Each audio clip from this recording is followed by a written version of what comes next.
ନାଇଁ ନାଇଁ ନ୍ୟୁଜ୍ରେ ଆସୁଛି 50-60 ଦିନ ତେଲ ଅଛି, ସଫିସିଏଣ୍ଟ ତେଲ ଆସିଲା କୁଆଡ଼ୁ?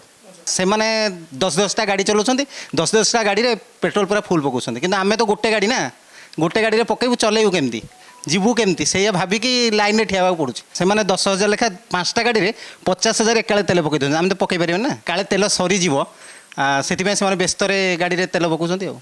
आमे प्रतिक्रिया नवा आम सहित आम सीनियर सार जन अच्छा मार्था सार अच्छा आम सीधासल कथा सर बर्तमान पेट्रोल संकट आप देखुं प्रत्येक दिन घर को जावासा कर टांकी मानक 2 दिन हम लंबा लाइन, हाँ, कहीं स्थिति उपयुक्त এটা जो ଯୁଦ୍ଧ ପାଇଁ ଏଇଟା ପ୍ରଭାବ ପଡ଼ୁଛି, ସେଇଥିପାଇଁ ଲୋକ ଲାଇନ୍ରେ ମାନେ କାଳେ ତେଲ ସରିଯିବ, ସେଥିପାଇଁ ସେମାନେ ବ୍ୟସ୍ତରେ ଗାଡ଼ିରେ ତେଲ ପକାଉଛନ୍ତି ଆଉ।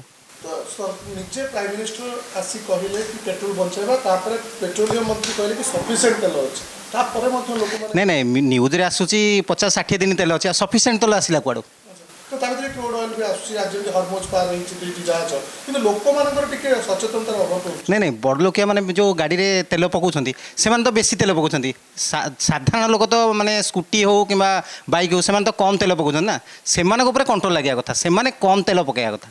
जो माने जो 4 व्हीलर ହଁ 4 ହ୍ୱିଲର ଯେଉଁମାନେ ଚଲାଉଛନ୍ତି, 8,000 तेल पकाउछन्ती ହଁ ସେମାନଙ୍କ ଉପରେ कंट्रोल लगे कथा।